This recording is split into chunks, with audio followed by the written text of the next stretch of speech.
Bienvenidos a este último vídeo de la semana, la primera semana del curso de Fotografía y Arquitectura de la Open Online Academy. Estamos viendo cómo en el principio era Manhattan. Manhattan está en la transformación del mismo concepto de fotografía que va a influir también en lo que entendemos por la arquitectura fotográfica, que deja de ser ya eso, nada más que un documento de arquitectura y se convierte en algo con valor en sí mismo. Y habíamos visto ese juego que hace Stiglitz entre el edificio Flatiron y un primer plano, algo tan sencillo pero que incluye una revolución conceptual, porque la fotografía ya no tiene que recomponer la realidad como hace la pintura, juega con esa misma realidad que es recogida, record en inglés, o grabada, y con ella tenemos que crear nuevas formas, nuevas imágenes que tienen su propia personalidad independientemente del tema que representan. Hay una fotografía emblemática de Stiglitz que es el entrepuente, una fotografía tomada en 1907, un año clave, el de las señoritas de Aviñón. Se están produciendo entonces en las vanguardias un montón de cambios de lo que va a ser la misma pintura a partir de ahora, y en fotografía ocurre lo mismo.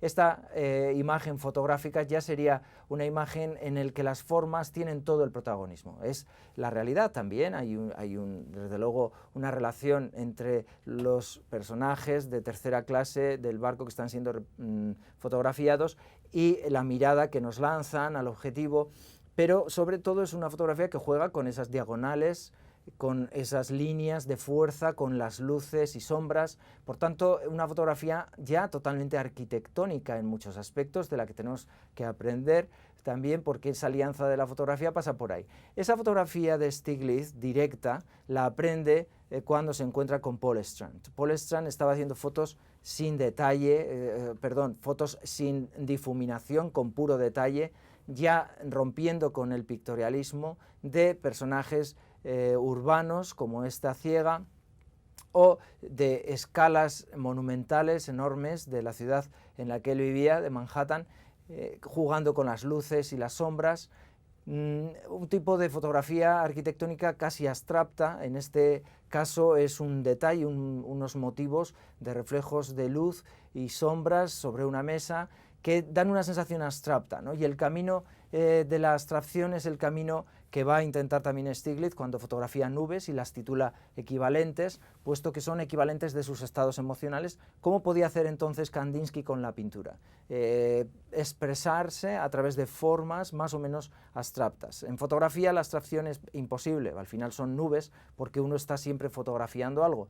Pero ese fotografiar algo incluye una transformación de esos objetos que se fotografían, como estaba haciendo entonces Duchamp en Nueva York en el año 17, el famoso urinario de Duchamp, que fue expuesto como una fuente, invirtiendo totalmente el sentido que tenía, que ni siquiera se llegó a exponer, puesto que fue rechazado, pero el propio Duchamp, que estaba en la organización de esa exposición, hizo un manifiesto defendiendo al señor Muth. Él había firmado con un seudónimo, diciendo que le parecía injusto que ese objeto hubiera sido rechazado por carecer de belleza estética, porque eso ocurría en el lugar donde el arte era sobre todo fontanería y puentes.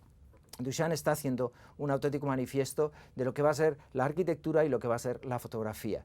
Fontanería y puentes es lo que Nueva York estaba aportando entonces al mundo. Ingeniería, rascacielos, esa era la nueva estética industrial de los tiempos modernos, y Duchamp está utilizando la fotografía, en este caso un objeto, un ready-made, lo está incluyendo y dándole un sentido nuevo, como el fotógrafo hace siempre con lo que fotografía. Lo saca del contexto y lo incluye en un lugar distinto, dándole un nuevo valor. Por eso hasta los motivos más terribles pueden convertirse en algo bello cuando los obtenemos fotográficamente. Ese carácter paradójico lo supo ver Stiglitz cuando hace esa foto de un urinario que después se ha perdido, porque el que se conserva ahora firmado es posterior. La tradición de Stiglitz va a dar muchísimo juego.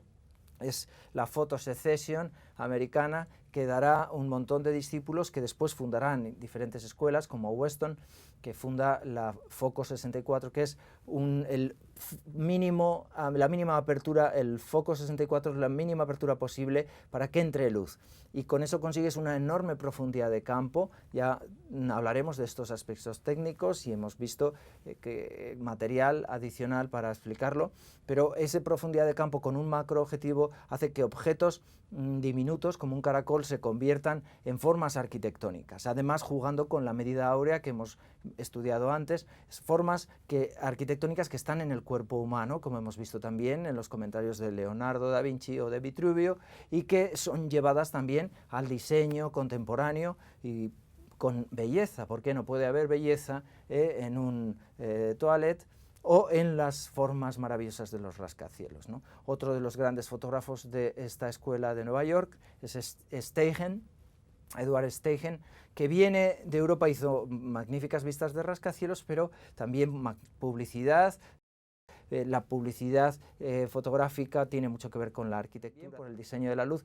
Steichen, que venía del impresionismo fotográfico también, le vemos todavía en Europa retratando a Rodin o a los artistas de fin de siglo, después retratando a las grandes figuras del cine mudo, como Gloria Swanson en Hollywood, o esta magnífica fotografía casi espontánea de Greta Garbo, que fue portada en Life, esa Life que va a exponer obra también de estos fotógrafos de la Photosecession, como Margaret Burke White, que crea la primera portada ya con una estructura arquitectónica maravillosa, que es industrial además, son las presas de un enorme pantano, pero que recuerda casi al arte megalítico, a esas grandes formas prehistóricas del origen mismo de la arquitectura.